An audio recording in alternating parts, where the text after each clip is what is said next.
Imagine for a moment that everything you believe about humanity's place in the universe is a lie. Not a metaphorical lie. Not a philosophical abstraction. A concrete, provable, scientific lie. Imagine discovering with absolute certainty that you are not the pinnacle of evolution, that you were never meant to inherit the Earth, that your entire species exists only because an ancient, alien race needed disposable laborers, and you are the evolutionary descendants of their discarded tools. This is not a thought experiment. This is the premise of H.P. Lovecraft's The Mountains of Madness, and it is, without exaggeration, one of the most philosophically devastating stories ever written. In 1931, Lovecraft wrote about a scientific expedition to Antarctica. The Miskatonic University team, led by Professor William Dyer, ventures into the unexplored depths of the frozen continent. What they find in those desolate mountains is not just alien, it's cosmically shattering. They discover the ruins of an ancient city architecture so impossibly old it predates the first humans by hundreds of millions of years. The structures are alien, yes, but disturbingly sophisticated. Advanced, intentional. And then comes the realization that breaks them. Whoever built this city didn't just visit Earth. They created life on Earth, including us. Professor Dyer survives, barely, and he does something curious. He publishes an account of what he found not as a scientific report, but as a warning, a desperate plea to humanity. Stop exploring Antarctica. Stop digging. Some things, he insists, are not meant to be known. But here's the question that haunts the entire story. The question Lovecraft forces us to confront. If knowledge can destroy you, if understanding the truth about our existence can literally drive us insane, is ignorance a moral choice? Do we have the right, perhaps even the obligation, to remain ignorant? This story, written nearly a century ago, feels more urgent now than ever. We're sending rovers to Mars. We're building AI that thinks faster than we do. We're exploring ocean trenches that have been sealed since before our species existed. Every week brings new discoveries that challenge our understanding of reality. And with every discovery, we move closer to the edge of DR's Antarctic plateau. The Mountains of Madness is often dismissed as pulp horror, science fiction for the mass, but that's a dangerous misreading. Beneath its surface narrative of alien monsters and frozen wastelands lies something far more sinister, a philosophical challenge to the very foundations of human meaning. This is not just a story about what we might find in the darkness. It's a story about what happens when we finally do. To understand why At the Mountains of Madness cuts so deep, we need to understand the man who wrote it, and more importantly, the world he was living in. H.P. Lovecraft wrote this story in 1931. In the aftermath of World War I, a war that shattered the Victorian illusion that humanity was on an inevitable march toward enlightenment and progress. Millions died in mechanized slaughter. The old certainties collapsed, and into that void rushed new, terrifying truths. In 1925, the Scopes trial put evolution on trial in America, forcing people to confront the uncomfortable reality that we might be accidents of biology rather than divine creations. That same decade, Einstein's theory of relativity upended our understanding of space and time, revealing that reality itself was stranger and less stable than we'd ever imagined. But the real earthquake came in 1924, when Edwin Hubble proved that our galaxy, the Milky Way, was just one of billions of galaxies scattered across an incomprehensibly vast universe. Overnight, Earth went from being the center of creation to a speck of dust in an infinite cosmic ocean. Think about the psychological weight of that shift. For thousands of years, humans believed we were special. The cosmos revolved around us. We were God's chosen creation, the purpose of existence itself. And then, in less than a generation, science revealed that we are utterly, devastatingly insignificant. This is the birthplace of Lovecraft's philosophy, which echoed Cosmicism. And it's important to understand what Cosmicism actually means, because it's not nihilism. It's something far more unsettling. Cosmicism is the position that the universe is fundamentally indifferent to human existence, not hostile indifference, is worse than hostility. If the universe hated us, that would at least mean we mattered enough to be hated. But in Lovecraft's cosmos, we don't even register. We are less than ants. We are background noise in a reality that operates according to laws and purposes we cannot comprehend. And that have nothing to do with us. Compare this to existentialism, the dominant philosophy of meaning in the 20th century. Thinkers like Camus and Sartre acknowledged that the universe has no inherent meaning, but they argued that humans could create meaning through choice and action. We could rebel against the absurdity and forge our own purpose. Lovecraft's answer was darker. Meaning itself is a delusion, a cognitive security blanket we wrap around ourselves to avoid confronting the truth. And the truth is that we are cosmically irrelevant, temporary patterns of matter that will dissolve back into the void without leaving a trace. He was deeply influenced by Arthur Schopenhauer, who described existence as driven by a blind, purposeless will, an endless, meaningless churning of matter and energy. Life doesn't have a goal. It just is, consuming and reproducing in an eternal cycle that signifies nothing. Lovecraft himself wrote, "The most merciful thing in the world, I think, is the inability of the human mind to correlate all its contents. In other words, the only reason we can function, the only reason we don't go mad, is because we can't fully grasp how meaningless we are. Ignorance is the only mercy the universe offers." And this is why Antarctica is the perfect setting for Lovecraft's nightmare. In 1931, Antarctica was one of the last unmapped places on Earth, a final frontier of human ignorance. It represents the boundary between what we know and what we should never know.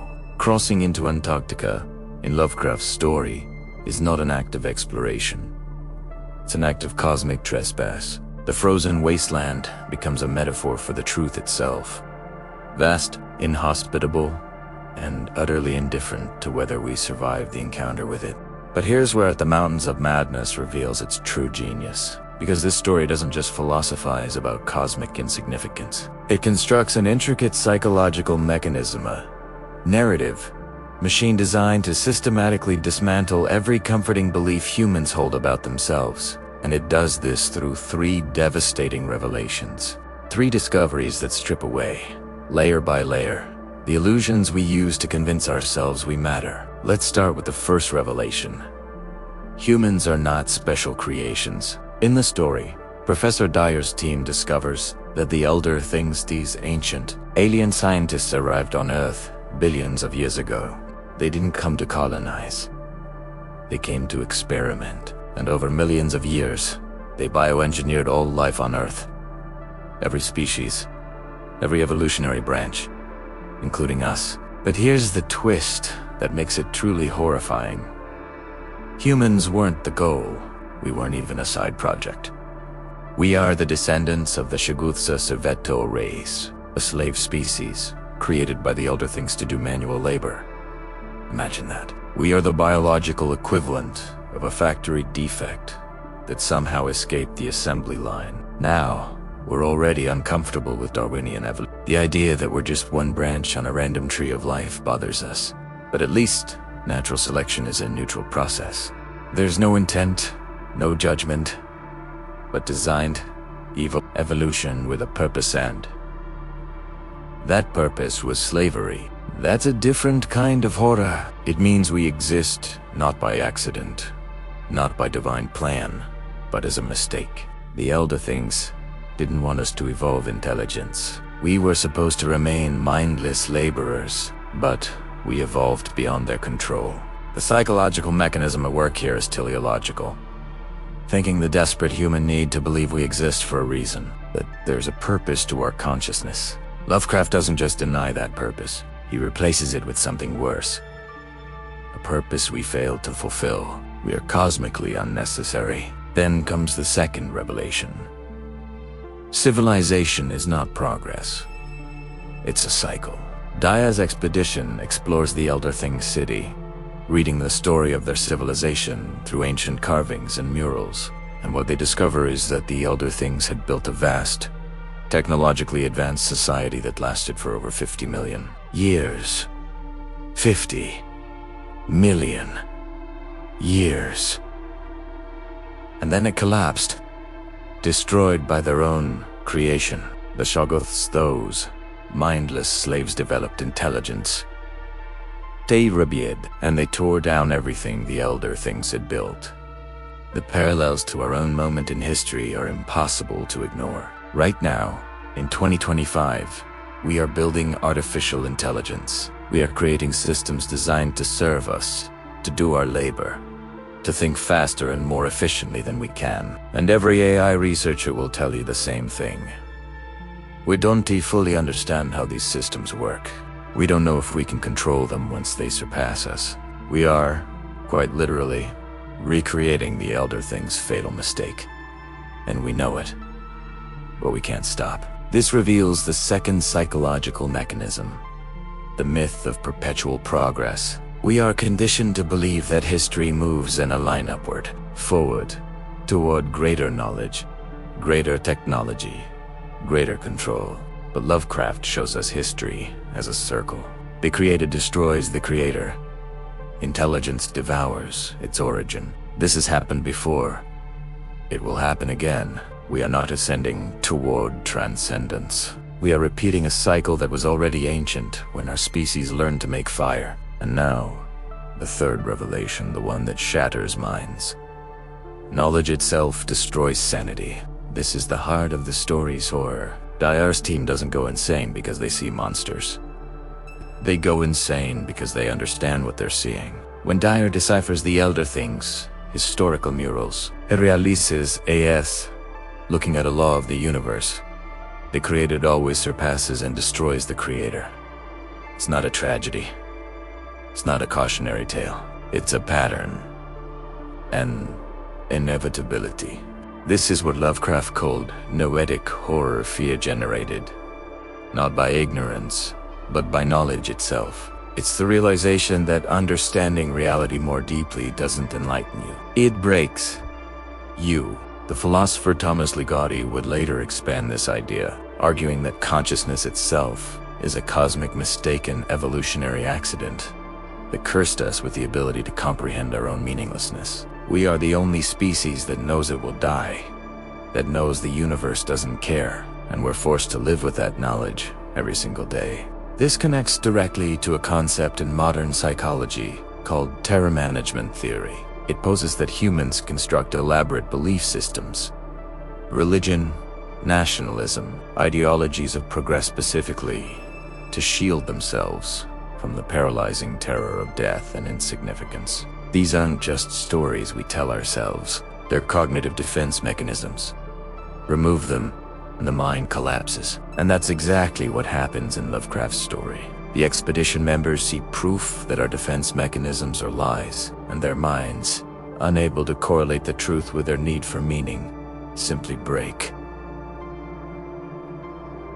The Elder Things aren't the monsters. The truth is the monster. And here's the unsettling part. We are living inside Lovecraft's nightmare right now. The year is 2025. Nearly a century has passed since Lovecraft wrote at the Mountains of Madness, and every single anxiety, every existential crisis he embedded in that story is unfolding in real time around us. We are the Miskatonic expedition, and we cannot stop ourselves from digging. Let's start with the most obvious parallel: artificial intelligence. OpenAI, Google DeMind, Anthropic. We are racing to build systems that think faster, learn quicker, and solve problems more efficiently than any human ever could. And we are doing this despite the warnings, despite the fact that leading AI researchers, people who actually build these systems, are publicly saying, we should slow down. We might not be able to control what we're creating, but we won't slow down. We can't. Because progress is our religion, and to stop would be heresy. This is the Elder Things and the Shoggoths. We are creating servants to do our labor, to write our emails, drive our cars, diagnose our diseases, maybe one day to think for us entirely. And we know, intellectually, that once these systems surpass us, we lose control, but we're constitutionally incapable of stopping. We are trapped in the exact same psychological snare that destroyed the Elder Things. The belief that we are exceptional, that we will be the ones to avoid the cycle. Now consider climate science. Here's another form of forbidden knowledge. Climate scientists have given us irrefutable data.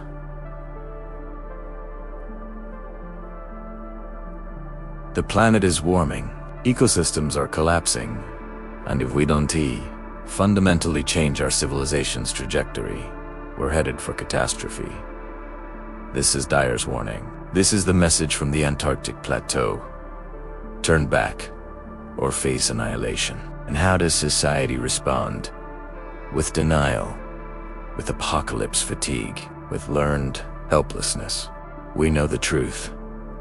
We've correlated the contents, and it's psychologically destroying us, so we turn away. We construct elaborate rationalizations to avoid confronting knowledge that demands we abandon the very systems our civilization is built on. Then there's the internet, or a modern equivalent of the Elder Things library. Lovecraft warned that the ability to correlate all knowledge would lead to madness, and now we have it. We carry devices in our pockets.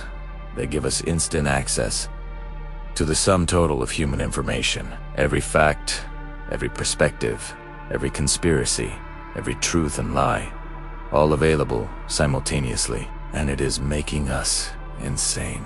Studies on information overload, anxiety disorders, the paradox of choice, they all point to the same conclusion. Unlimited knowledge does not produce enlightenment. It produces paralysis and psychological fracture. We are drowning in correlation, and we cannot process it. Lovecraft's prediction was precise. Or look at space exploration. James Cameron descends to the deepest parts of the ocean and discovers ecosystems that look genuinely alien-like, that evolved in total isolation from the sun, operating on chemical principles we barely understand. NASA's rovers are drilling into Martian rock, searching for signs of ancient microbial life. And every few months, the government releases new reports on unidentified aerial phenomena, acknowledging that there are objects in our skies we cannot explain. And here, that's the question no one wants to ask out loud. What if we find something? What if the Mars rover discovers not just microbes, but ruins? What if we detect a signal from deep space that's clearly artificial? Would that knowledge unite humanity in wonder, or would it shatter us? Would we be able to psychologically handle proof that we are not alone, that we never were special, that the universe is far stranger than our religions and philosophies prepared us for? The public simultaneously demands disclosure and recoils from it. We want to know, and we're terrified of knowing. And here's the meta-parallel, the one that closes the loop. We consume this story as entertainment, and by doing so, we disarm ourselves. Professor Dyer writes his account to stop future expeditions. But his warning becomes a blueprint. It attracts the very curiosity it was meant to repel. Horror fiction works the same way. We watch documentaries about AI risk, climate collapse, existential threats. We experience the dread in a controlled, narrative form. And then we go back to scrolling, to building, to progressing. The story lets us feel the fear without acting on it. Narrative distancing. We convert the warning into content, and content is safe. Content can be consumed and forgotten. We are doing exactly what Dyer knew we would do. We are ignoring the warning. And we know we're ignoring Italiano, but we cannot stop ourselves. We are all on the Antarctic plateau now, and the mountain is waiting. So let's confront the question Lovecraft leaves us with. The question that makes it the Mountains of Madness more than just a story. The question that makes it a mirror. Is ignorance ever moral? Every value system in the modern world is built on the assumption that knowledge is inherently good. The Enlightenment promised that reason and discovery would liberate us. Science is celebrated as humanity's greatest achievement. Seek truth is the unquestioned commandment of intellectual life. But Lovecraft forces us to confront a heresy. What if the Enlightenment was wrong? What if curiosity is not a virtue, but a species-level death drive? What if there are truths that once known, cannot be unknown and that will destroy us. Here's the central irony of the story. Professor Dyer knows his warning will be ignored. He publishes it anyway. He fulfills the prophecy. Because he, too, is human. He cannot stop himself from sharing what he's learned, even though he knows sharing it will lead others to seek what destroyed him. We are biologically driven to explore. Curiosity is hardwired into our neural architecture. It's what allowed us to survive, to adapt, to dominate this planet. But we evolved in a small, comprehensible world. We evolved to explore forests and rivers, not alien ruins, and the fundamental nature of consciousness. What if we've developed a trait that was adaptive in our evolutionary past, but is now fatal in the universe as it actually exists? In Sixon, Louis' the three-bodied problem. There's a concept called the dark forest theory. It suggests that the universe is filled with intelligent civilizations, but they all remain hidden. Because to reveal yourself is to invite annihilation. The safest strategy in a cosmos full of unknowable powers is to stay silent, stay small, stay hidden. What if humanity's greatest mistake is that we cannot stay hidden? We broadcast our presence into space. We dig into every forbidden corner of the earth. We cannot leave the dark places alone. And here's the final irony. Right now, by engaging with this analysis, you are doing exactly what Dyer warned against. You're seeking deeper understanding of why seeking deeper understanding might destroy us. You're exploring the philosophy of why exploration might be fatal. The warning has become the very thing it warns against. So I'll leave you with Lovecraft's questions, not his answers, because the horror of this story is that there are no answers. Only questions we should never have asked. If we create artificial intelligence that surpasses Izar, we the Elder Things, or the Shoggoths, are we the creators about to be destroyed, or the creations that finally broke free? If we discover we are not alone in the universe, will that knowledge unite humanity or shatter it? And what if the great filter the reason we done TC evidence of other advanced civilizations, SNT nuclear war, or climate collapse, or resource depletion? What if it is simply that any species intelligent enough to ask the big questions eventually learns an answer that destroys them? What if knowledge itself is the filter? Lovecraft wrote, "It is absolutely necessary for the peace and safety of mankind that some of Earth's dark, dead corners and unplumbed depths be let alone." Can we? Will we?